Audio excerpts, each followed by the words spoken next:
They came dressed for the beach as well as the ball to usher in the new era in Dolphin history, the long-awaited opening of Joe Robbie Stadium.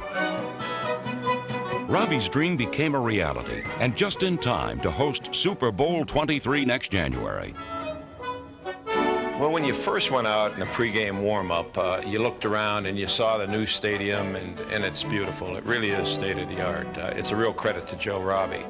We got used to the Orange Bowl, and that was a good place for us, and hopefully we'll do some things that gets the fans excited to crowd with us in the new stadium, and we'll build some new memories in the new stadium. Here's Marino back to throw, lost it downfield. Clayton is there. He's got it for a touchdown. Mark Clayton on the alley-oop.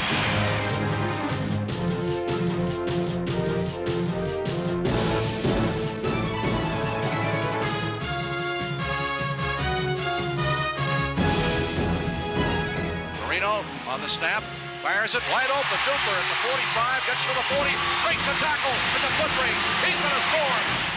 No one reveled in the opening festivities more than the namesake of the new stadium.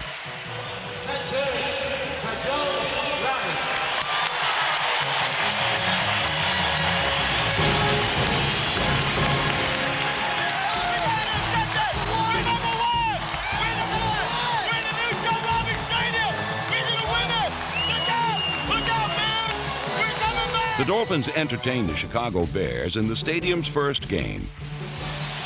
Congratulations to you, sir. This marked the culmination of 3 years of dedication and determination by Joe Robbie and provided a foundation for the future for the NFL's winningest team since the 1970 league merger, the Miami Dolphins.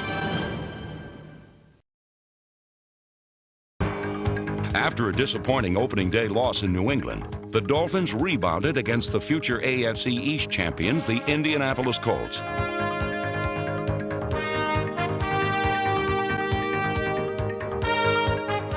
Miami looked solid on defense and spectacular on offense. Third and 3 from the 18. Here's the snap. Marino, quick pop, open, and punt to Stratford. He's got a touchdown. His first in the NFL. All right, out of the shotgun. Marino on third down, a long 2. He fires, touchdown! At the goal line, Jim Jensen. Crash falls into the end zone with a crash. On second goal from the 10. Marino drops the throw. He fires, caught at the 5, down to the 2, to 1. Clayton gets in for the score. Mark Clayton gets the touchdown, his first for the year. Marino gets another 3-touchdown game. Miami earned its first win of the season and made it look easy. But for Don Shula, one of the toughest challenges of his coaching career was about to come as a new team of Dolphins took the field. It wasn't Marino at quarterback or Morrill wearing number 15, but rather a replacement player named Kyle Mackey.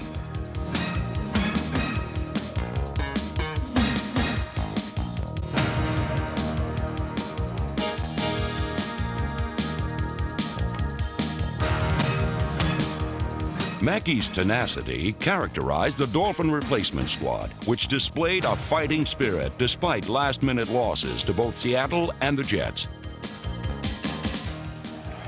Tied at 31 in overtime. Ryan sprints out to his right. He's looking, he's looking, he's looking. He throws. It is caught for a touchdown. And the Jets win it 37-31. The first regular season game in Joe Robbie Stadium pitted the Miami replacements against their Kansas City counterparts, and the Dolphin defense exploded with some opening day fireworks.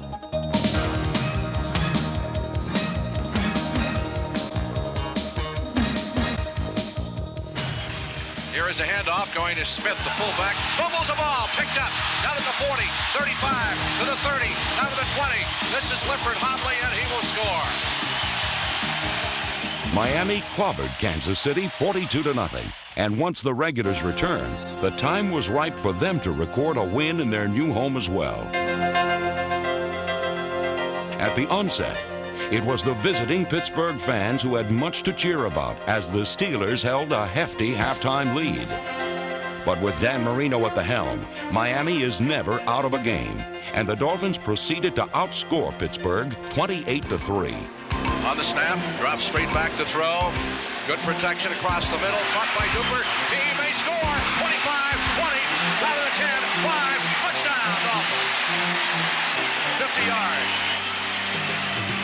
Cooper and Clayton, the wide receivers. Here's the play fake. Marino looks deep up the middle. He's got a man open at this punt at the 15, down to the 10. We got a touchdown for the Dolphins, and Mark Clayton is the guy who caught it. Made a great effort.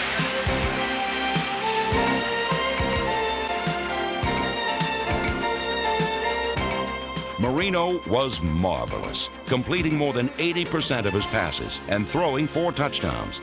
The Dolphins prevailed 35-24 and gave Don Shula his 250th regular season coaching victory. 1987 marked Don Shula's silver anniversary season, and after 25 years in the NFL, he remains the winningest active coach in the league, and he's second overall only to the legendary George Halas. Shula also had the distinct pleasure of becoming the only coach to present 2 of his players for induction to the Pro Football Hall of Fame in the same year. Well, one of the side benefits of coaching is to be able to enjoy the recognition that's given to your players. Here to present Larry Csonka, the superstar fullback of those Dolphin teams, is his coach, Don Shula. 2 of the guys that finally are getting recognition, Larry Csonka and Jim Langer. And to be part of that ceremony just makes it so much more worthwhile. To be there when their families are there and they are given that recognition, and to be able to share in the enjoyment that they experience that day is what coaching is all about. Shula's success is also a reflection of his fine staff of assistant coaches.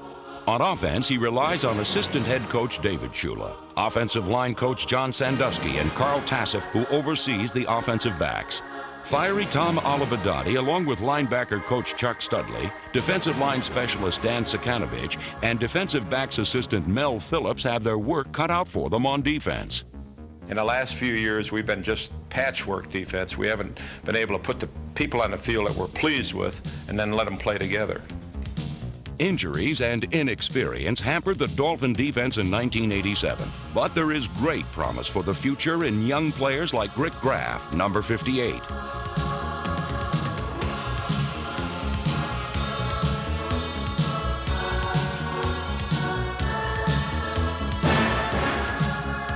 Sophomore defensive end T.J. Turner, number 95, led the team in sacks.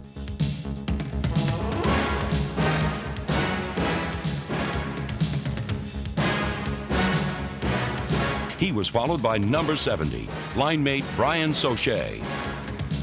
Former top draft pick Jackie Shipp had his best season as he led Miami in tackles. Mark Brown provided consistency from his linebacker position. And David Fry, number 53, added depth to the unit. The defense worked together to create turnovers. Here, Bob Brzezinski forces the fumble, and cornerback Paul Lankford recovers. Rounding out the defensive backfield were William Judson, Bud Brown, Don McNeil, and Mike Smith. Lankford tied for the interception lead with Glenn Blackwood, whose season abruptly ended with a serious knee injury. When the season opened, star linebacker John Offerdahl was lost with a bicep injury. But once he returned to the lineup, so did the spark of the Dolphin defense.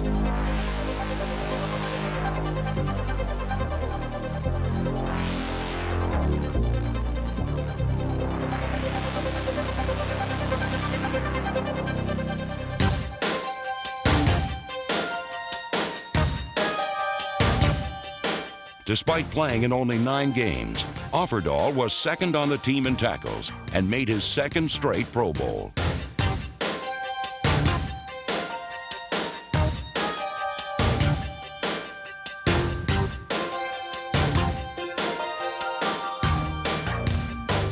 Offerdahl showed no signs of a sophomore slump after a spectacular rookie year. In 1987, the same lofty expectations were held for number 1 draft pick John Boza. The defensive end had a rocky start, but once he grasped the system, he showed the potential that could make him the impact player up front that Offerdahl was in the linebacking core. Number 97 could be the tonic for the anemic Dolphin pass rush.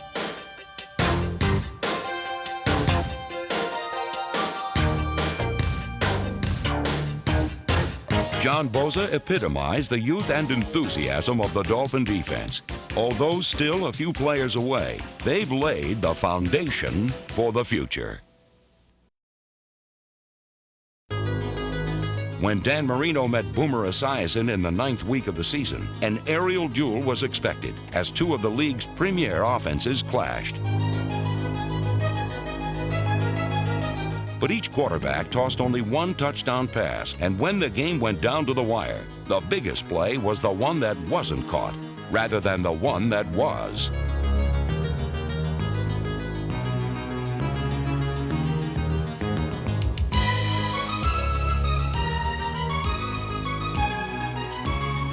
The only Hail Marys said on this day were ones of relief by Dolphin defenders as they preserved a 20-14 victory. 2 weeks later in Dallas, the score was the same, but it was a much different story. Marino again threw for the game-clinching score, this time to James Pruitt. But a new chapter in Dolphin history was opened as Troy Stratford burst into prominence. The 4th-round draft pick out of Boston College rushed for 169 yards against Dallas, the most by a Dolphin in a decade, en route to amassing 252 total yards, 3rd best in team history. Stratford the only back, and he is to Marino's left side. From the 46, Marino deep drop, wants to throw it. It is caught in the middle of the field, 45-40. Stratford to the 30, 25, to the 20.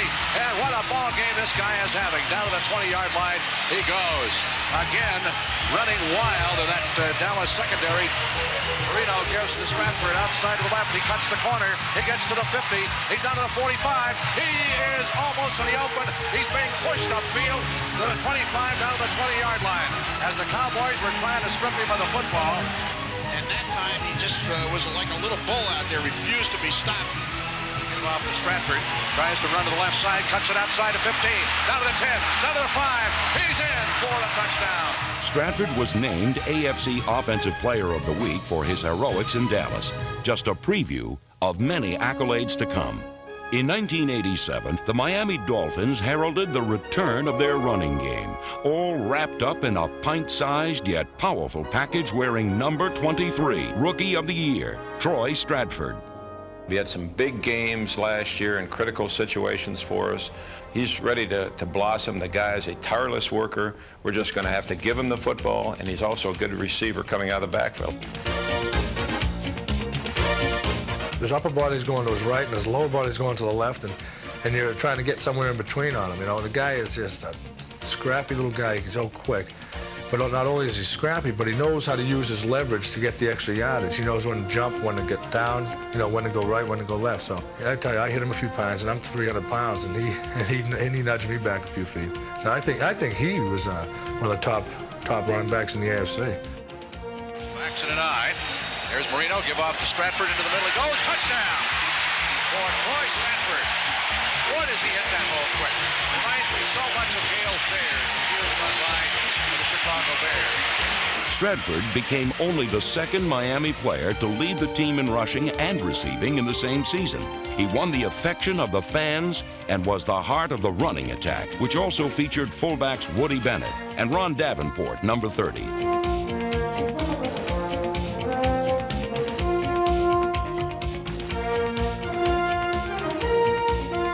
Lorenzo Hampton was the team's 2nd leading rusher.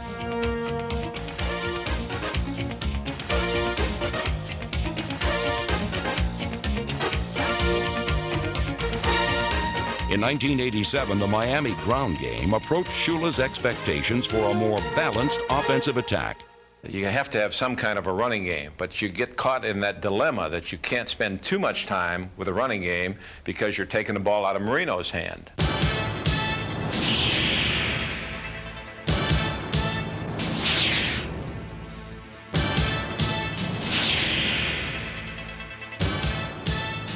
He's a fighter. He might go out one series and throw an interception, okay? And he'll come right back and throw a touchdown. And that's probably the thing that really sticks out in my mind that makes him one of the elite quarterbacks in the league. He doesn't crack. You know, he doesn't break. He might crack a little bit. You might beat him here, but I think he'll win the war. Wars are won in the trenches, and Marino's success was tied to his impenetrable wall of blockers. The anchor was six-time Pro Bowl center Dwight Stevenson, along with guards Roy Foster and Tom Toth, tackles John Giesler and Ronnie Lee, reliable backup Jeff Dellenbach, and promising rookies Chris Conlon and Mark Dennis. The line provided Marino with the league's finest pass protection. With the surge of the ground attack, the line proved to be equally adept at run blocking, bursting open holes for Troy Stratford and company. Despite an injury to Dwight Stevenson, who is expected back early next year, the offensive line surrendered only 13 sacks, the fewest allowed for a league record 6th consecutive season. Another reason the NFL's all-time leading passer is sacked so infrequently is due to his quick trigger, the fastest release in the game. There are a lot of quarterbacks, if you can just get in their face and just put pressure on them or just get a hit on them or something like that, then you're doing your job. Against Marino, that's not enough. Yet a quarterback is only as good as his supporting cast. With a quarterback like Marino, you try to surround him with as many offensive weapons as you can possibly find, as receivers, as running backs that can catch the football, as a tight end that can get downfield and catch the football. And that's going to make Marino that much more effective. Tight ends Bruce Hardy, Dan Johnson, and all-purpose backup Jim Jensen are short-yardage specialists who complement receivers like James Pruitt, number 82. Fred Banks, number 86, was a capable backup at wideout. Marino's prime targets remain the Marks brothers, arguably the finest receiving tandem in the game. Mark Duper raced for a team-high 8 touchdowns, while his counterpart was one behind with 7. But Clayton had the better year in terms of yardage and consistency. The dynamic passing attack of the Miami Dolphins, it all starts with Dan Marino, the most electrifying performer in the NFL today. The 1987 season hit rock bottom in Buffalo as the Dolphins were humiliated 27-0. The lone bright spot was provided by punter Reggie Robbie, who nailed a team record 77-yard punt, tied for the season's longest.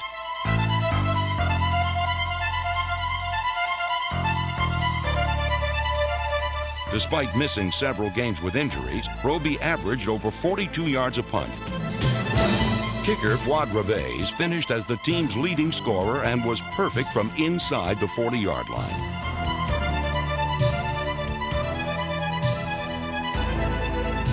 Special teams coach Mike Westhoff, along with strength and conditioning assistant Junior Wade, relied on bomb squad specialists such as Renee Thompson, Clifford Hobley, and Woody Bennett, number 34. Rookie Rick Graff made his impact on special teams before becoming a starter at linebacker in the 13th week of the season against the Jets. Coincidentally, that game against division rival New York marked the beginning of a 3-game stretch in which Miami would play its best ball of the season. Under the lights on Monday night, Miami put on a primetime spectacle worthy of an Emmy, and the leading man was Troy Stratford, who notched his 3rd 100-yard game. Brilliant runs are expected of Stratford, but a bootleg by Marino is a rare sight. Marino, play fakes, he's going to run it in for a touchdown. Today, Dan Marino runs. What's next? What's next, unfortunately for the Jets, was a resurgence of the Dolphin defense, led by Paul Langford's timely interception. The pass rush came alive in this 37-28 victory, and John Bosa's penchant for the big play on defense carried over the following week in Philadelphia, as the Dolphins recorded 4 sacks for the 2nd straight game. But dynamic offense is what the fans expect to see from Miami, and Dan Marino did not disappoint, throwing a trio of touchdown passes, including 2 to Mark Clayton, as the Dolphins dominated in their most impressive win of the season, 28-10. Backs are split. Marino wants to throw it. Goes a loft pass. Clayton, he's got it. Did he get in? He did for a touchdown. Mark Clayton was the hero in Philadelphia, but the next week against Washington, it would take everything Dan Marino could muster to beat the future world champions. This time, his favorite target was the other Mark Duper, who broke out of his receiving slump with a vengeance.